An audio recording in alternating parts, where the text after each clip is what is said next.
많은 사람들이 삶의 이유를 잘 모르죠. 그래서 돈이 삶의 이유가 되기도 하고 그것이 즐거움이 되기도 합니다. 일명 우리가 돈 버는 재미. 그래서 우리가 뭐 개업하거나 가서 이제 축복해 줄 때 문구를 돈 세다가 잠드세요. 뭐 이런 문구들 이렇게 이제 축복해 주기도 하죠.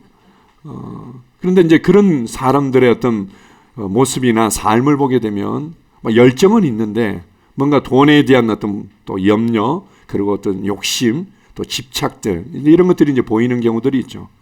자녀들이 삶의 이유가 되는 경우들이 있습니다.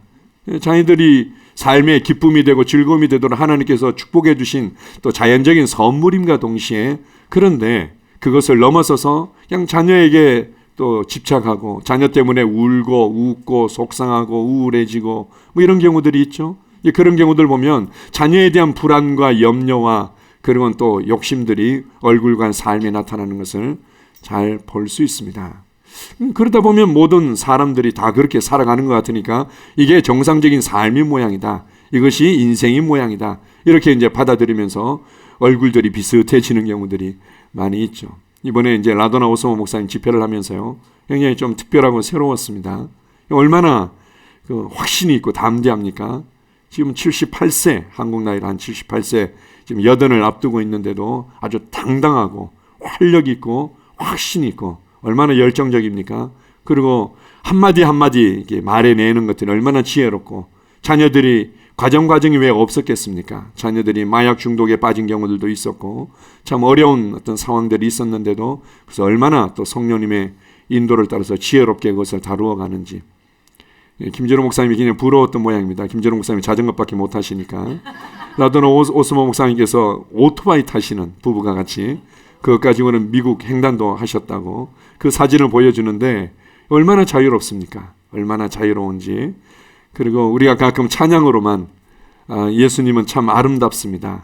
아름다우신 뭐 놀라우신 주님 뭐 이런 뭐 찬양도 부르기도 하는데 한 분 한 분들이 나이가 들든 젊든 그렇게 정말 주님을 사랑하고 영적으로 성장한 분들이 얼마나 사랑스러운지 얼마나 아름다운지 피부가 뭐 얼마나 쭈글쭈글하든지 상관없이 그의 모습 가운데서 참 사랑스럽고 아름다운 모습이 나오지 않습니까? 이것이 하나님께서 우리를 향한 계획이고 부르심이라고 성경은 말해주고 있습니다.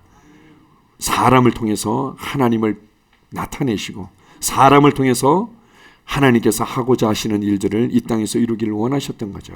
그래서 사람은 하나님의 형상과 모양대로 지원받아서 하나님을 보여주는 삶을 살도록 하셨던 겁니다. 그래서 우리의 인생이 하나님의 표현이다. 이것을 이제 사도 바울은 다른 표현으로 우리와 우리의 삶이 그리스도의 편지다. 그리스도의 메시지다. 이렇게도 얘기를 하는데요. 다른 부분에서 그것은 바로 하나님의 형상이고 하나님의 표현이다. 이렇게 말할 수 있는 거죠. 자, 로마서 8장 29절을 같이 한번 읽어보겠습니다. 하나님이 미리 아신 자들을 또한 그 아들의 형상을 본받게 하기 위하여 미리 정하셨으니 이는 그로 많은 형제 중에서 맏아들이 되게 하려 하심이니라. 하나님께서 사람을 창조하시고 사람을 통해서 하고자 하셨던 계획을 한마디로 이렇게 얘기합니다. 그 아들의 형상을 본받도록 하기 위해서 그 아들의 형상을 찍어내기 위해서 그 아들의 형상을 더욱더 많이 얻기 위해서 이렇게 말합니다. 이것을 이제 다른 표현으로는 하나님의 태초부터 있었던 마음의 갈망, 열정, 그 심장의 뜨거운 그 그림은 바로 가족을 얻는 거였죠. 하나님은 가족을 얻기를 원했습니다. 그래서 맏아들 대신 예수 그리스도를 통해서 많은 아들들을 얻고 이 아들들이 맏아들을 본받도록 이 아들들이 바로 하나님의 형상을 살아내며 표현하도록 하셨다는 거죠. 한 번만 더 읽어봅시다. 얼마나 놀랍습니까? 자, 8장 29절입니다. 하나님이 미리 아신 자들을 또한 그 아들의 형상을 본받게 하기 위하여 미리 정하셨으니 이는 그로 많은 형제 중에서 맏아들이 되게 하려 하심이니라. 이러한 사람을 향한 하나님의 이 계획을 보지 못하도록 하고 이것을 이루기 위해서 친히 어떤 값이라도 지불하셔서 다시금 사람을 향한 하나님의 원래의 부르심 가운데로 회복시켜 주셨는데도 끊임없이 이것을 가리도록 만드는 것이 이 세상의 신이다 이렇게 표현하고 있습니다. 그리스도가 하나님의 형상이었고 이 하나님의 형상들을 우리가 살아내고 이 하나님의 형상들을 표현하는 자로 살아가도록 주님은 원하시는데 그것을 보지 못하도록 우리를 혼미케 했다. 그냥 이렇게 사는 게 그냥 뭐 다 그런 거 아니에요? 이렇게 살 수 있는 거 아니에요? 아니 뭐 욕심 좀 부리면 뭐 어때요? 아니 그리고 미운 사람 미워하는 게 뭐가 문제예요? 그리고 뭐 좀 불안해하지 않는 사람이 누가 있어요? 염려하지 않는 사람이 누가 있어요?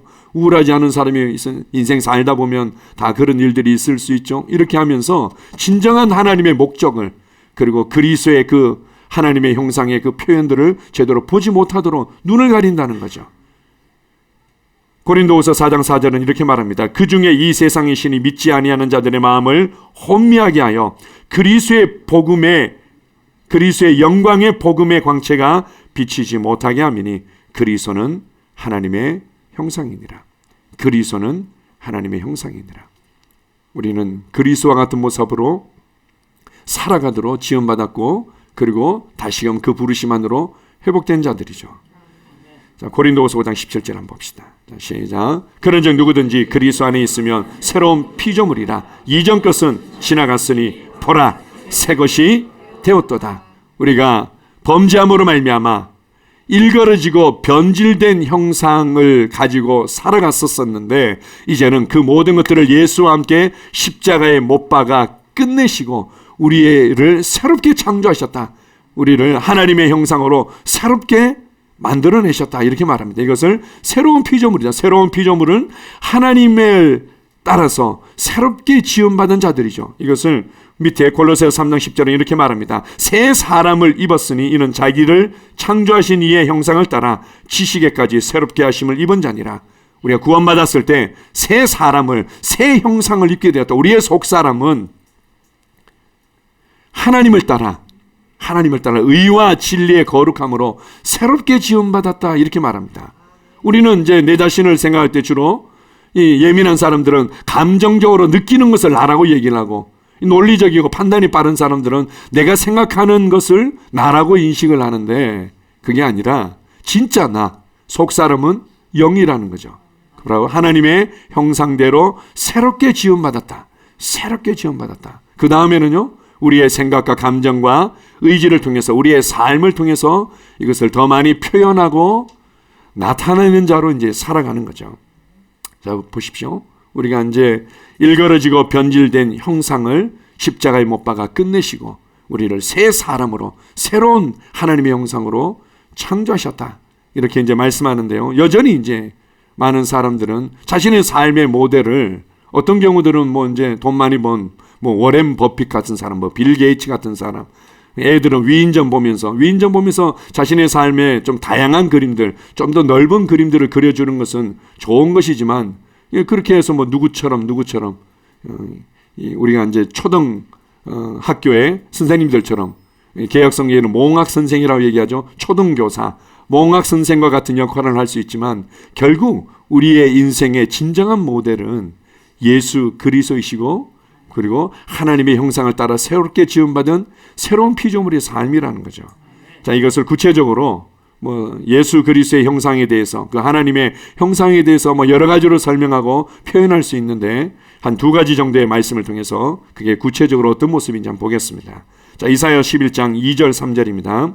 그의 위에 여호와의 영, 곧 지혜와 총명의 영이요 모략과 재능의 영이요 지식과 여호와를 경외하는 영이 강림하시리니 그가 여호와를 경외함으로 즐거움을 삼을 것이며 그의 눈에 보이는 대로 심판하지 아니하며 그의 귀에 들리는 대로 판단하지 아니하며.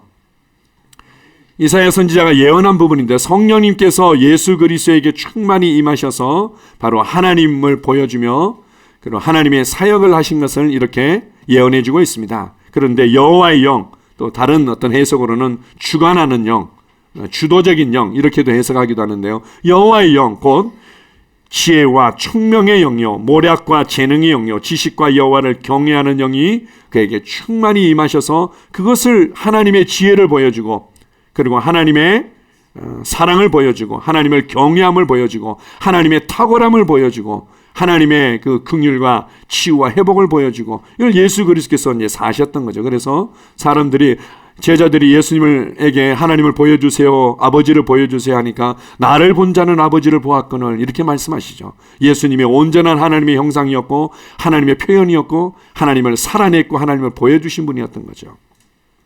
그런데 여기에 나온 대로 밑에 제가 이걸 다른 표현으로 좀 정리를 해봤습니다. 하나님과 온전히 친밀하게 교제하는 삶. 하나님의 형상을 살아내는 것이 바로 이렇게 말할 수 있죠. 예수 그리스도를 통해서 보여진 그 믿음의 삶, 예수 그리스도를 통해서 보여진 권세와 다스림의 삶, 지혜와 신실한 삶, 공의와 공평의 삶, 긍휼과 섬김의 삶, 용서와 사랑의 삶, 치유와 회복의 삶. 이런 얘기를 들으면 이제 좀 어떤 경우들은 부담스럽죠. 이런 걸 다 살아내야 돼요. 언제 이런 걸 다 살아낼 수 있어요? 이렇게 이제 부담스러워할 수 있는데 중요한 것은 우리에게 새로운 생명과 번성을 넣어주셨고 그 새로운 생명과 번성이 바로 이 하나님의 형상이라는 거죠. 우리 안에 넣어주신 겁니다. 생명과 번성은 그냥 우리가 양식을 먹고 그리고 돌봄받으면서 자라면 자연스럽게 나타나게 되어 있는 거죠. 예수 그리스도의 성품에 관해서 또 얘기하는 부분들은 마태복음 11장 29절을 보게 되면 나는 마음이 온유하고 겸손하다 이렇게 얘기하죠. 예수 그리스도의 온유하고 겸손함. 그리고 갈라디아서 5장 22절에 보게 되면 바로 성령의 열매, 영의 열매에 관해서 언급하고 있습니다. 사랑과 희락과 온유와 자비와 양선, 친절함과 또 충성과 절제와 오래 참음과 이제 이런 부분들을 성령의 열매다. 이것이 바로 하나님의 형상이 우리의 삶에 나타난 부분들이죠. 인격을 통해서 또 말을 통해서 삶을 통해서 이제 나타난 부분들.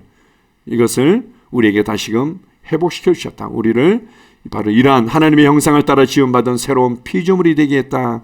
이렇게 말씀합니다. 그리고 이것을 발견하고 이것을 살아내고 이것을 온전히 내 생각과 감정과 의지와 나의 삶에 온전히 나타내도록 이루도록 하는 것, 이것이 신앙생활이라고 말씀하는 겁니다. 저는 이제 처음에 예수님 믿고 나서 잘 몰랐을 때는 그냥 말씀을 통해서 이제는 하나님을 기쁘시기 위해서 이건 하지 말아야 되고 이것은 해야 되고 이게 신앙생활인 줄 알았습니다. 이게 처음에는 좋았는데 하지 말라는 것도 점점 많아지고 해야 될 것도 점점 많아지고 성장하면 제가 생각했던 성장이라는 것은 이제 지식이 많아지는 거죠. 지식이 이제 많아지면 좋을 줄 알았는데 지식이 많아지면 많아질수록 목록이 더 많아지는 거죠. 하지 말아야 될 목록들 리스트가 너무 많아지고 해야 될 리스트의 목록들 너무 많아지고 그래서 구원받은 건 이렇게 좋다고 그러는데 예수님 믿는 건 이렇게 어려운 건가? 뭐 당연한 모양이다. 이제 이렇게 이제 생각했던 시절이 있었습니다. 그러다가 이제는 믿음으로 사는 삶이 무엇인지를 알게 되면서 다음 단계로 전진하고 자유하게 됐던 겁니다. 그런데 결국 믿음으로 내 삶을 다루고 믿음으로 문제를 해결하고 믿음으로 여기까지는 됐는데 진정으로 내가 무엇을 위해서 이렇게 열심히 신앙생활해야 되지? 무엇을 위해서 이렇게 열심히 기도하고 말씀을 읽고 있지? 그냥 다 어떤 상황에서 봤더니 다 문제야. 문제가 해결되고 나면은 동력이 떨어져 버리는 거죠.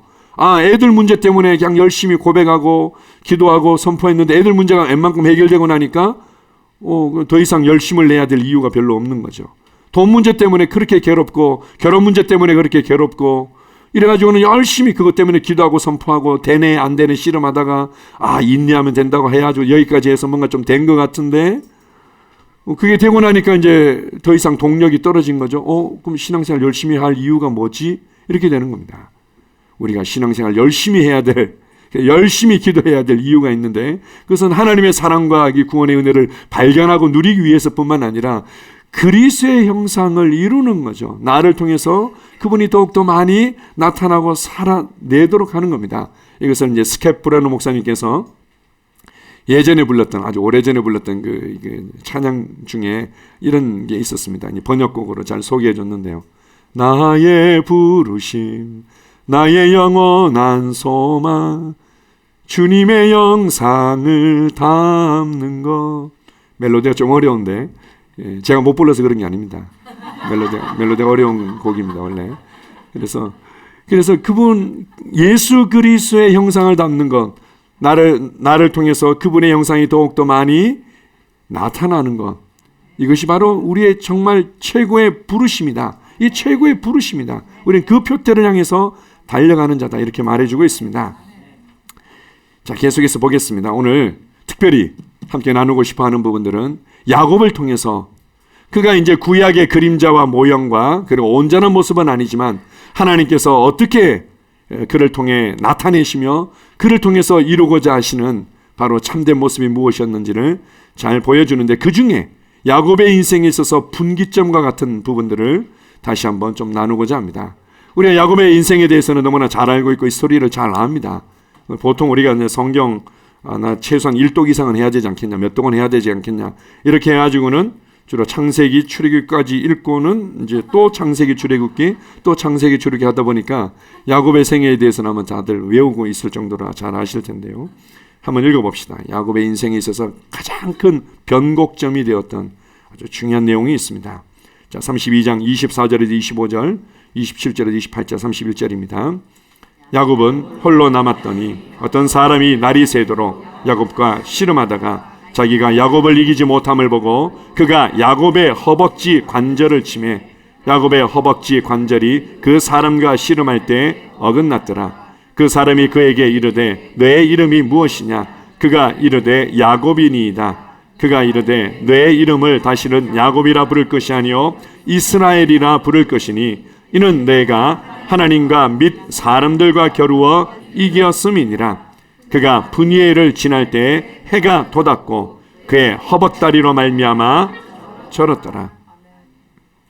야곱이 장자권에 대한 욕심이 있었습니다. 아니 뭐 간발의 차로 태어났는데, 그리고 내가 일찍 나올 수도 있었는데 그 간발의 차이 때문에 장자권을 빼앗겨. 그게 대한 아주 그냥 욕심이 있었고, 나도 이 하나님의 아주 넘치는 축복받는 삶을 살고 싶은데 그게 좀 부족하다고 이제 마음에 늘 그런 것들을 가지고 있다가 드디어 그 장자의 명분을 탈취하죠. 에서가 자기를 속였다는 걸 알고는 이제 야곱을 죽이고자 할 때 그가 이제 도망가게 됩니다. 그 밧단 아람이라고 표현하는 이제 그 하란 지역으로 이제 도망가게 되죠. 가다가 이제 한 지역에 머물러서 얼마나 마음이 불안하고 답답하고 앞으로 내 인생이 어떻게 펼쳐질지 막막했을 때 꿈에 하나님께서 나타나셔서 그에게 확신을 주고 담대함을 주죠. 그 눈을 깨고는 와, 이곳이 바로 하나님께서 함께 하시는 그 하늘의 문이었구나 하면서 이제 이름을 베델이라고 이름을 짓게 되죠. 그래서 이제 베델은 하늘의 문이다, 하나님의 집이다, 이런 의미인데요. 사닥다리가 하늘로부터 땅끝까지 이렇게 내리고 천사들이 오르락내리락 하는 광경들을 보고 하나님께서 자기에게 그분이 누구시며 나를 향해서 어떤 계획을 가지고 있는지를 이렇게 이제 말씀해 주실 때 얼마나 놀랍습니까? 야곱은 하나님의 살아계심을, 하나님의 함께하심을, 하나님의 도우심과 인도하심을 경험했던 자였죠. 그리고는 이제 외삼촌 라반의 집에 가서 하나님의 초자연적인 공급과 도우심으로 말미암아 어쨌든 이후에 부자가 되고 많은 자녀들을 얻고는 돌아오게 되는데 드디어 결자 해지라고 풀어야 될 건 풀어야 되는 거죠. 더더군다나 이 에서가 마음의 상처와 이 분노들을 삭히지 아니하고 그 숱한 시절이 거의 한 20년이 지났는데도 품고 있다가 400명의 자기 사람들을 데리고는 죽이기 위해서 온다는 소식을 듣고는 완전히 그냥 절망적이었던 거죠. 여전히 이제 야곱이 자기가 잘 알 수 있는 것을 따라서 계산해서 뇌물도 주고 요렇게도 해보고 저렇게도 해보고 뭐 씨가 제대로 안 먹힌다는 것을 발견하고는 이제 마지막 가족들을 다 야복강 나루에서 다 보내고 나서 그게 이제 혼자 남아 있는 거죠. 뭐라고 얘기합니까? 야곱이 홀로 남았더니. 참 놀랍습니다. 하나님께서 야곱을 통해서 놀라운 계획을 가지고 계셨는데 그것을 이루기 위해서는 결국은 야곱이 혼자 자신의 인생을 대면해야 될 때가 필요했다는 거죠. 우리도 마찬가지입니다. 그냥 내 삶의 이유가 너무 많아. 내 삶에 이것도 이유고 이것도 이유가 되고 이것도 즐거움이고 이유고 너무 분주해가지고는 하나님 앞에서 정말 나를 향한 하나님의 계획이 무엇인지, 하나님께서 나를 통해서 무엇을 하고 싶어 하는지 잘 발견하지 못하는 거죠. 그러다가 이제 상황이 막히게 되면은 그때 주님 앞에 서는데 주님은 그 상황을 이제 잘 활용하셔서 우리를 다루시는 것들을 잘 알 수 있습니다. 야곱이 홀로 남았더니 그게 인생이 뭘까 이렇게 고민한 건 아니었겠죠. 하나님, 이 상황을 어떻게 해야 될까요? 내가 할 수 있는 모든 방법과 수단들을 다 동원해도 더 이상 어떻게 할 수 없네요. 이때까지 내가 잘해왔고 좋은 결과를 얻었던 것들이 더 이상 씨가 안 먹히고 더 이상 뭔가 해결의 실마리가 없을 때 이 방법은 주님밖에 없는 거예요. 그런데 갑자기 뭔가 부시럭 뭔가 인기척이 있는 것 같아가지고는 보니까 어쩌면은 에서가 보낸 자객이지 않을까라는 아마 겁이 들었던 것 같습니다. 그러니까 밤새도록 그냥 여기서 놓치면 나 죽는다는 마음으로 이제 씨름을 하기 시작한 거죠. 전투 씨름을 한 거죠. 전투적인 씨름을 하면서 놓지 않는 겁니다. 놓지 않으니까 나중에 이제 하나님의 사자가 야곱 때문에 이제 계속 이제 시달렸던 것 같습니다. 나중에 이제 이렇게 얘기를 하죠.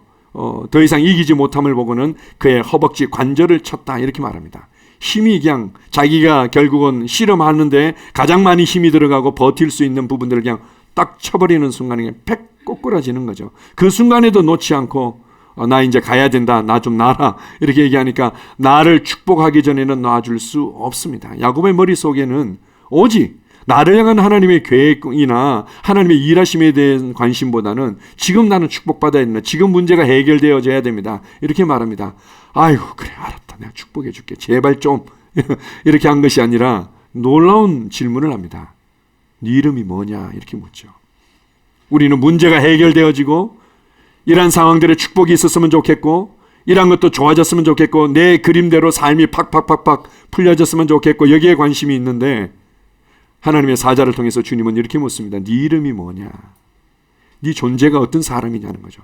네가 어떤 삶을 살고 살아왔고 네 존재가 누구냐는 거예요. 저 야곱입니다.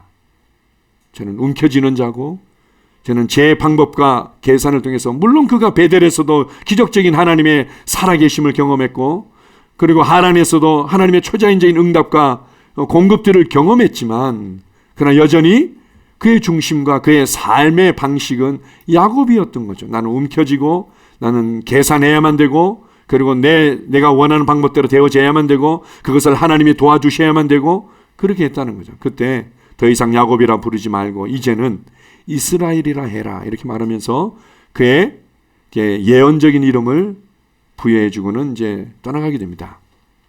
이것을 하나님과 사람들과 겨루어 이겼음이라 이렇게 말합니다. 재미있잖아요. 자 보십시오. 야곱이 언제 하나님과 겨루어 이겼습니까? 야곱이 언제 사람들과 겨루어 이겼습니까? 이번에 그 라도나 오스 목사를 통해서 재미있는 어떤 그 메시지가 한 번 있었죠. 믿음의 역설이라고 패러독스라고 하는 이제 역설이라는 거죠. 성경에는 그런 부분들이 많고 이런 메시지를 또 우리가 들은 경우들이 많이 있을 겁니다. 근데 여기 야곱도 마찬가지죠. 이스라엘이라는 예언적인 이름, 그러니까 야곱의 참된 정체성을 그냥 이렇게 불러주시고 부여해 주었는데 그것이 무엇인가 하면 하나님과 겨루어 이겼다는 겁니다. 사람들과 겨루어 이겼다.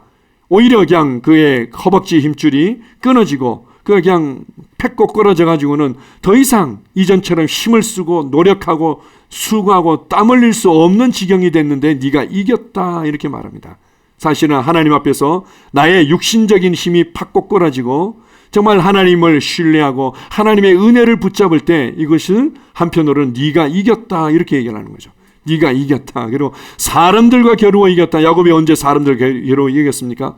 뭐 굳이 따진다면은 그 정말 사기꾼 같은 외삼촌 라반과 겨루어 이겼다고 할 수도 있을 것 같은데 야곱의 인생 가운데서 뭐 겨루어 이겼다 그리고 예언적으로 주어진 이름 이후에 그가 이겼다는 삶은 없습니다. 오히려 그 이후에 야곱의 삶은 오히려 마음에 아주 어려움을 겪는 삶이었죠. 큰아들 그 르우벤이 침상에 올라가지고는 오히려 간통하는 짓을 저지르고 그리고 요셉이 팔려가고 아이들 가운데 뭐 문제가 생기고 이제 이런 것들을 경험해서 야곱의 인생 가운데 사람들과 겨루어 이겼다 이런 것에는 적합하지 않은 거죠. 그러나 그가 그동안 살아왔던 자신의 삶의 방식, 자신의 노력과 열심과 계산들이 꺾여지고 더 이상 그 힘을 발휘할 수 없게 되며 온전히 하나님을 신뢰하고 하나님을 의지하고 믿음을 붙잡는 삶이 결국은 이긴 삶이라는 겁니다.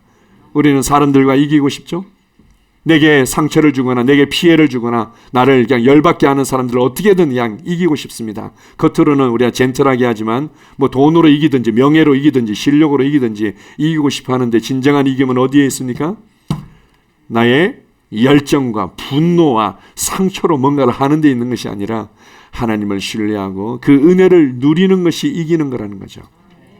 그리고 이렇게 말합니다. 참 그 다음에 제가 너무 좋아하는 말씀 중에 하나인데요. 그가 분이엘을 지날 때 해가 돋았고 그 지역 이름을 바꿔버렸습니다. 분이엘이라고 하나님의 얼굴이다 뭐 이런 의미로 그냥 이름을 바꿔버리죠. 야곱이. 우리가 우리의 삶의 현장을 이렇게 이름을 바꿔버릴 수 있습니다. 우리의 삶의 현장이 슬픔의 땅이고 그리고 눈물의 땅이고 수고의 땅이고 뭐 이렇게 이제 우리의 가정이 눈물과 수고의 땅인데 그걸 우리가 그냥 주님을 만난 순간 주님의 은혜를 붙잡는 순간 그 나의 삶의 현장에 그 지역의 이름을 바꿔버릴 수 있는 거죠. 여기는 분이엘이야 이렇게. 어쨌든 그걸 지나가는데 해가 이제 탁 떠오르죠. 예언적인 어떤 그림으로서 해가 떠오르면서 그의 허벅다리로 말미암아 절었더라 이렇게 얘기합니다. 이게 이제 히브리어 원어적으로는 이제 분사형을 쓴다고 이렇게 표현을 하는데요. 이게 지속적으로 절고 있는 상태를 말합니다. 그 이후로 야곱이 계속해서 절었다는 것을 알 수 있습니다. 예전처럼 힘을 쓰려고 하면 저는 거죠. 우리가 가끔 애들 운동회 할 때 보면은 꼭 30, 40대 부모들이 아빠들이 다쳐요. 왜냐하면 자기가 이 마음은 20대거든. 그러니까 이게 릴레이 달리기 같은 거 하다 보면은 꼭 넘어져가지고 다치는 경우들이 있는 거죠.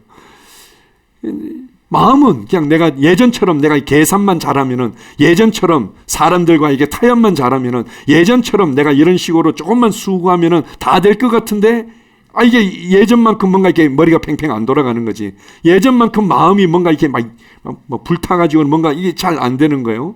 그러면서 하나님을 의지하게 되고 하나님을 신뢰하게 되고 하나님의 은혜에 또 맡기게 되고 이제 이렇게 뭔가 예전보다는 뭔가 이렇게 뭔가 이 바람이 빠진 것 같고 김이 빠진 것 같은 모습일 수는 있을지 몰라도 그가 바로 영적으로 저는 것들을 알게 됩니다. 어떤 면에서 육신적으로 눈으로 보게 되면 그리스도인들은 영적으로 저는 자들이죠. 영적으로 다리를 저는 자들입니다. 뭔가 예전처럼 그냥 내가 힘을 발휘할 수 있는 부분에 있어서 자꾸 쩔뚝거리게 되는 거죠. 이런 것과 같은 삶을 살았던 사람 중에 하나가 다윗입니다. 자, 다윗의 고백을 한번 봅시다. 사울 왕이 얼마나 지독하게 괴롭혔는데 그 소나기에서 벗어났을 때 그가 뭐라고 고백하는지 시편 18편 1절 2절입니다. 같이 읽습니다. 나의 힘이신 여호와여 내가 주를 사랑하나이다. 여호와는 나의 반석이시요 나의 요새시요 나를 건지시는 이시요 나의 하나님이시요 내가 그 안에 피할 나의 바위시요 나의 방패시요 나의 구원의 뿌리시요 나의 산성이시로다. 다윗을 다윗되게 하고 하나님의 마음에 합한 자로 그가 위대한 삶을 살아갔죠. 그가 뭐 완벽한 삶을 살아간 건 아니었습니다. 그러나 그는 정말 하나님 앞에서 아름답고 위대한 인생을 살아갔죠. 그의 가장 큰 원동력이 무엇이었냐면은 주님이 그의 삶의 이유였고 주님을 끊임없이 그의 지혜로 그의 힘으로 그의 방패로 그의 도움으로 그의 모든 것으로 취한 것입니다. 제가 셀 리더들과 이제 그런 고백을 할 때가 많이 있습니다. 영적으로 우리가 성장해야 되고 또 성장하도록 돕고 있는데 영적으로 성장한다는 것을 다른 표현에서는 무엇인가 하면 그리스도가 나의 삶의 모든 것이 되는 것이다. 그리스도가 나의 삶의 모든 것이 되는 거죠. 이것을 구체적으로 이런 겁니다. 예수 그리스도가 진정한 나의 삶의 양식이 되는 겁니다. 우리가 뭔가 허기지고 뭔가 힘이 빠지고 이럴 때 많은 사람들이 어디로부터 양식을 얻습니까? 이제 좀 열정이 있는 사람들은 동기부여를 해주는 어떤 뭐 영상이나 책을 통해서 성공 철학을 통해서 뭔가 양식을 얻고는 힘을 얻는 경우들이 있습니다. 어떤 사람들은 드라마와 영화를 통해 가지고는 뭔가 이 허기지고 갈증나고 뭔가 이 공허한 부분들을 채우고자 하는 거죠. 그런데 주님이 나의 참된 양식이 되는 겁니다. 그 주님을 묵상할 때, 주님의 말씀을 묵상할 때, 나를 향한 그분의 사랑과 은혜들을 묵상할 때 힘이 나고 열정이 나고 그리고는 내가 살아가야 될 그런 동력을 얻고 이렇게 되는 거죠. 그리고 예수 그리스도가 나의 참된 지혜가 되는 것입니다. 이것을 통해서 나를 통해 하나님의 지혜가 나타나는 내 삶에 하나님의 지혜가 나타납니다. 야, 넌 얼마나 이런 일들을 위해서 그렇게 고민하고 연구하고 찾았니? 그래, 사실은 예전에는 내가 그랬었는데 그렇게 많이 기도한 것도 아니고 그렇게 연구한 것도 아닌데 그냥 하나님께서 내게 지혜를 주셨어. 물론 아무것도 안 한다고 그냥 기도 몇 번 했더니 하늘에 뚝 떨어져서 문제가 해결됐다. 그 얘기를 하는 것은 결코 아닙니다. 주님이 나의 참된 지혜가 되는 거죠. 그래서 먼저 그분께 가져가고 그분의 지혜를 묵상하고 그분의 신실하심을 묵상하고 그분의 은혜들을 묵상할 때 그분이 주시는 그런 아름다운 해결책들이 우리 안으로부터 떠오르고 그것을 통해서 하는 건 대부분은요 사람들 얼굴 가운데 조급함, 불안, 답답함 이런 것들이 있을 때가 있습니다. 뭐 항상 그렇게 살지 않더라 하더라도 어떤 상황을 맞닥뜨리면은 조급함, 불안, 답답함, 화 뭐 이런 것들이 얼굴에 나타날 때 있는 거예요. 그게 이제 우리가 여전히 육신적으로 하나님의 주신 그 형상을 살아내지 못하고 막혀 있는 것들을 이제 보여주는 겁니다. 우리 옆 사람들 얼굴 한번 보십시오.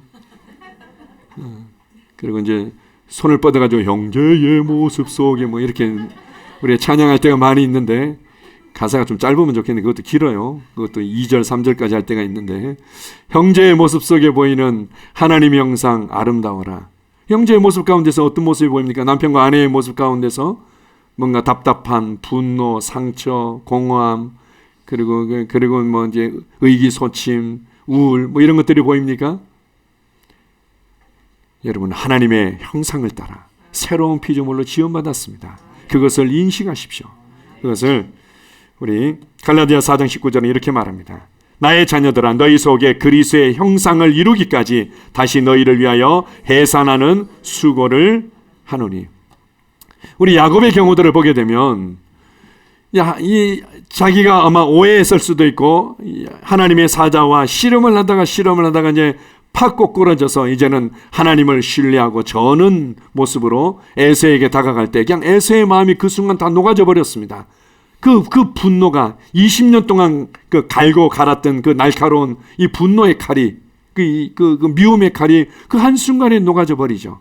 배너에 보게 되면 주다 배너에 보게 되면은 그 십자가에서 못 박혀서 부르짖는 예수 그리스도를 보는 순간 그가 나중에 그런 표현을 합니다. 그분이 나의 가슴에서 칼을 가져가셨다고 이런 표현을 쓰는데 이제 그것처럼 이제 에서의 마음 가운데서 그 분노의 칼이 다 사라져 버린 겁니다.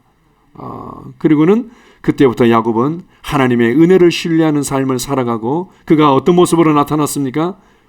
하나님과 사람과 겨루어 육신적으로 이긴 것이 아니라 그냥 뭔가 그냥 평범한 인생을 살아가고 오히려 파란만장한 인생을 살아가는 것처럼 보이는데 그는 축복하는 자로 진정한 왕의 모습을 보여주게 됩니다. 당시의 그 최고의 실권자 중에 하나였던 파라오 이집트의 왕 앞에서 축복하는 모습을 보여주는 거죠. 이것이 진정한 하나님의 형상의 모습인 겁니다. 하나님의 형상이 더 많이 나타나면 나타날수록 권위 있게 환경과 상황에 영향받지 않고 축복하는 자로 나타나는 거죠. 이것이 이루어지도록 해산하는 수고를 하고 있다 이렇게 말합니다. 교회 생활은 뭔가? 교회 생활은 뭐 즐겁고 편하고 재미있고 좋아야만 되는 거 아닙니까? 그런 부분들 우리 함께 이제 누려가는 부분이 있죠. 하늘의 기쁨을 누리는 부분이 있지만 동시에 사도 바울이 해산하는 분만실인 거죠. 우리 지난주에도 우리 또 사랑스러운 한 아이가 또 우리 선물로 우리에게 또 제자로 식구로 이제 주어졌는데요. 예, 하승이라고 얘기합니다. 하나님의 성공이다. 하나님의 열매다. 하성이구나. 하성. 예. 하성이라고 제가 이름을 들었습니다. 그렇게 이제 주어졌는데요. 교회 생활은 이렇게 이제 어떤 면에서는 분만실과 같은 거죠. 분만실이 행복하고 즐겁고 뭐 호호호 하하하 이렇게 하다가 출산하는 경우들 봤습니까? 아니죠. 교회 생활 가운데 그런 부분이 있습니다. 주일 예배를 드리면서 말씀을 들으면서 성도 간에 교제하면서 셀 모임하면서 때로는 정말 자유롭고 즐겁고 감사하고 행복하기도 하지만 그리스도의 형상이 나타나도록 하기 위해서 그의 생각 가운데 그의 말 가운데 그의 삶과 그가 손대는 모든 것들 가운데 그것이 나타나도록 하기 위해서 해산하는 수고의 모습이 있을 수 있다는 거죠. 때로는 그것 때문에 부대낌이 있을 수 있다는 겁니다. 그건 너무 네가 고집스러운 거야. 그것은 네가 말씀에 씨름하고 있는 거야. 말씀은 씨름하도록 주어진 것이 아니라 말씀은 아멘하고 감사하고 그 말씀을 살아내도록 주어진 거죠. 하나님의 인도는 뭔가 내가 분별해가지고 이건 할 수 있겠다 못하겠다 이렇게 주어진 것이 아니라 그냥 감사함으로 신뢰함으로 따르라고 주어진 것이 주님의 인도죠. 주님의 부르심은 이 정도까지는 내가 뭐 할 수 있을 것 같아요. 이 정도는 내가 신앙생활 하면서 해볼게요. 이것이 아니죠. 주님의 부르심은 그냥 감사함으로 믿음으로 반응하도록 주어진 겁니다. 씨름하라고 주어진 게 아니죠. 그래서 그럼 씨름하지 말고 믿음으로 행하도록 감사함으로 행하도록 신뢰함으로 행하도록 격려하고 세워주는 공간이 교회 생활이고 셀 생활인 거죠.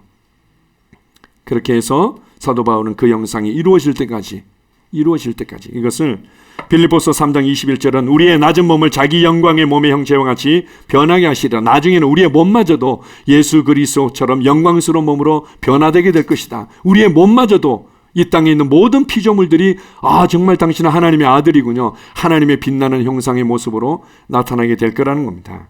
자, 마지막으로 고린도후서 3장 18절입니다. 자, 시작. 우리가 다 수건을 벗은 얼굴로 거울을 보는 것 같이 주의 영광을 보매 그와 같은 형상으로 변화하여 영광에서 영광에 이르니 곧 주의 영으로 말미암음이니라. 그래서 우리가 그와 같은 형상으로 변화하고 우리의 삶에 더 많이 이렇게 나타나도록 하기 위해서 뭘 하라고 얘기합니까? 주의 영광을 봐라. 셀 가운데서 뭘 보는 겁니까? 지난주에 또 그렇게 길게 힘들게 나눴던 얘기로 이번 주도 또 하시네요, 이런 거 보지 말고, 그리고 지난번에 기도 제목 낸다고 또 배경부터 시작해가지고는 이렇게 얘기를 하시는 거 다 들어서 알고 있는데 또 얘기하시네요, 이런 거 보지 말고 주의 영광을 보라는 겁니다. 주의 영광을 봐라. 교회 가운데서 주의 영광을 봐라. 말씀 가운데 나타나신 주님의 영광을 보고 내 안에 주신 그 주님의 영광을 보고, 그리고 교회 가운데 역사하시는 주님의 영광을 보고 성도들 가운데 역사하는 주님의 영광을 봐라. 주님의 영광을 볼 때 그와 같은 형상으로 변화될 것이다. 영광에서 영광으로 변화될 것이다. 성령님께서 그렇게 역사하시는 거죠. 성령님은 우리를 돕기 위해서 항상 대기자로 함께하고 계십니다. 그러다가 우리가 주님의 영광을 볼 때 그렇지 라면서 그냥 우리를 다시금 우리의 이 지혜가, 우리의 눈이, 우리의 반응들이 영광에서 영광으로 전진하도록 이끌어주는 겁니다. 우리가 주의 영광을 볼 때 그때 성령님께서 그래 바로 이 순간이야 라면서 영광에서 영광으로 전진하도록 이끌어주는 겁니다. 무엇을 보고 계십니까? 여러분 안에 있는 주님의 형상을 보십시오. 그 주님의 영광을 보십시오. 형제들 안에 있는, 교회 가운데 있는, 말씀 가운데서 우리 가운데 보여주시는 그 영광에 집중하십시오. 그럼 여러분 영광에서 영광으로 전진하게 될 것입니다. 라도나 오스본 목사님만 정말 부러워하는 대상이 아니라, 몇몇 리더들과 몇몇 사람들은 부러워하는 대상이 아니라, 여러분의 삶의 현장에 갈 때 사람들이 여러분을 붙잡고 당신을 통해서 나타나는 이 모습이, 이 빛이 대체 뭔지 나도 그거 갖고 싶다고 이렇게 고백하는 일들이 더욱더 많이 나타날 줄 믿습니다. 아멘. 기도하겠습니다. 아버지 하나님 감사합니다. 그렇습니다. 그 아들의 형상을 본받도록 하기 위해서 주님께서 미리 정하셨고 부르셨고 의롭게 하셨고 영원롭게 하셨음을 인하여 감사합니다. 우리를 하나님의 형상을 따라 의와 진리로 거룩함을, 진리 안에서 거룩함으로 새롭게 우리를 거듭나게 하시고 새로운 피조물이 되게 하시고 이제는 그것을 보여주며 살아내는 자로 살아가게 하셨음을 인해 감사합니다. 아버지 하나님, 내 삶의 이유와 내 삶의 표대들을 새롭게 합니다. 나는 하나님의 형상을 표현하는 자로, 그것을 살아내는 자로 부르심 받았습니다. 우리 예수님께서 보여주셨던 삶 그대로 나는 그렇게 살아갈 것입니다. 그렇게 하나님과 친밀하게 교제하며 그 임재를 흘려보내는 삶으로, 믿음으로 걷고 권세와 다스리는 삶으로, 지혜와 신실한 삶으로, 긍휼과 섬김과 용서와 사랑의 삶으로 나는 그렇게 나타날 것입니다. 아버지 하나님 감사합니다. 그리스도의 형상이 이루어지기까지 우리는 함께 해산하는 수고를 하고 있습니다.